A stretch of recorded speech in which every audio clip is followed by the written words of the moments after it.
സുബ്ഹാനല്ലാഹി വൽഹംദുലില്ലാഹി വലാ ഇലാഹ ഇല്ലല്ലാഹു അല്ലാഹു അക്ബർ വലാ ഹൗല വലാ ഖുവത ഇല്ലാ ബില്ലാഹ് സുബ്ഹാനല്ലാഹി വൽഹംദുലില്ലാഹി വലാ ഇലാഹ ഇല്ലല്ലാഹു അല്ലാഹു അക്ബർ വലാ ഹൗല വലാ ഖുവത ഇല്ലാ ബില്ലാഹ് സുബ്ഹാനല്ലാഹി വൽഹംദുലില്ലാഹി വലാ ഇലാഹ ഇല്ലല്ലാഹു അല്ലാഹു അക്ബർ വലാ ഹൗല വലാ ഖുവത ഇല്ലാ ബില്ലാഹ് സുബ്ഹാനല്ലാഹി വൽഹംദുലില്ലാഹി വലാ ഇലാഹ ഇല്ലല്ലാഹു അല്ലാഹു അക്ബർ വലാ ഹൗല വലാ ഖുവത ഇല്ലാ ബില്ലാഹ് സുബ്ഹാനല്ലാഹി വൽഹംദുലില്ലാഹി വലാ ഇലാഹ ഇല്ലല്ലാഹു അല്ലാഹു അക്ബർ വലാ ഹൗല വലാ ഖുവത ഇല്ലാ ബില്ലാഹ് സുബ്ഹാനല്ലാഹി വൽഹംദുലില്ലാഹി വലാ ഇലാഹ ഇല്ലല്ലാഹു അല്ലാഹു അക്ബർ വലാ ഹൗല വലാ ഖുവത ഇല്ലാ ബില്ലാഹ് സുബ്ഹാനല്ലാഹി വൽഹംദുലില്ലാഹി വലാ ഇലാഹ ഇല്ലല്ലാഹു അല്ലാഹു അക്ബർ വലാ ഹൗല വലാ ഖുവത ഇല്ലാ ബില്ലാഹ് സുബ്ഹാനല്ലാഹി വൽഹംദുലില്ലാഹി വലാ ഇലാഹ ഇല്ലല്ലാഹു അല്ലാഹു അക്ബർ വലാ ഹൗല വലാ ഖുവത ഇല്ലാ ബില്ലാഹ് സുബ്ഹാനല്ലാഹി വൽഹംദുലില്ലാഹി വലാ ഇലാഹ ഇല്ലല്ലാഹു അല്ലാഹു അക്ബർ വലാ ഹൗല വലാ ഖുവത ഇല്ലാ ബില്ലാഹ് സുബ്ഹാനല്ലാഹി വൽഹംദുലില്ലാഹി വലാ ഇലാഹ ഇല്ലല്ലാഹു അല്ലാഹു അക്ബർ വലാ ഹൗല വലാ ഖുവത ഇല്ലാ ബില്ലാഹ് സുബ്ഹാനല്ലാഹി വൽഹംദുലില്ലാഹി വലാ ഇലാഹ ഇല്ലല്ലാഹു അല്ലാഹു അക്ബർ വലാ ഹൗല വലാ ഖുവത ഇല്ലാ ബില്ലാഹ് ലാ ഇലാഹ ഇല്ലല്ലാഹു വഹ്ദഹു ലാ ശരീക ലഹു ലഹുൽ മുൽക്കു വലഹുൽ ഹംദ് വഹുവ അലാ കുല്ലി ഷൈഇൻ ഖദീർ ലാ ഇലാഹ ഇല്ലല്ലാഹു വഹ്ദഹു ലാ ശരീക ലഹു ലഹുൽ മുൽക്കു വലഹുൽ ഹംദ് വഹുവ അലാ കുല്ലി ഷൈഇൻ ഖദീർ ലാ ഇലാഹ ഇല്ലല്ലാഹു വഹ്ദഹു ലാ ശരീക ലഹു ലഹുൽ മുൽക്കു വലഹുൽ ഹംദ് വഹുവ അലാ കുല്ലി ഷൈഇൻ ഖദീർ ലാ ഇലാഹ ഇല്ലല്ലാഹു വഹ്ദഹു ലാ ശരീക ലഹു ലഹുൽ മുൽക്കു വലഹുൽ ഹംദ് വഹുവ അലാ കുല്ലി ഷൈഇൻ ഖദീർ ലാ ഇലാഹ ഇല്ലല്ലാഹു വഹ്ദഹു ലാ ശരീക ലഹു ലഹുൽ മുൽക്കു വലഹുൽ ഹംദ് വഹുവ അലാ കുല്ലി ഷൈഇൻ ഖദീർ ലാ ഇലാഹ ഇല്ലല്ലാഹു വഹ്ദഹു ലാ ശരീക ലഹു ലഹുൽ മുൽക്കു വലഹുൽ ഹംദ് വഹുവ അലാ കുല്ലി ഷൈഇൻ ഖദീർ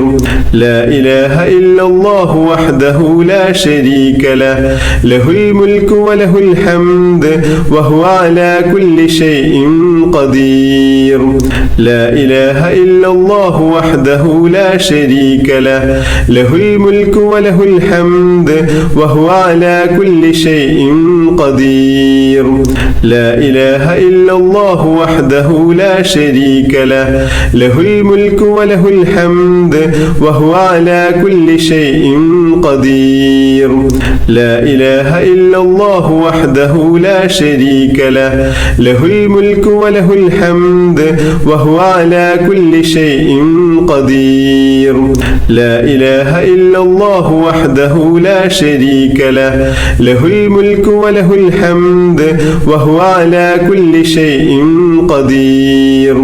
ഇനി നമ്മൾ ചൊല്ലുന്ന ദിക്ർ വളരെ മഹത്വമേറിയതാണ്. അള്ളാഹുവിൻ്റെ അടുത്ത് വലിയ സ്ഥാനം ലഭിക്കാനും 1000 നന്മകൾ ഇത് ചൊല്ലുന്നവൻ്റെ പേരിൽ എഴുതപ്പെടാനും കാരണമാകുന്ന സുബ്ഹാനല്ലാഹി വബിഹംദിഹി എന്ന മഹത്തായ ദിക്ർ 100 തവണ ചൊല്ലുന്നു.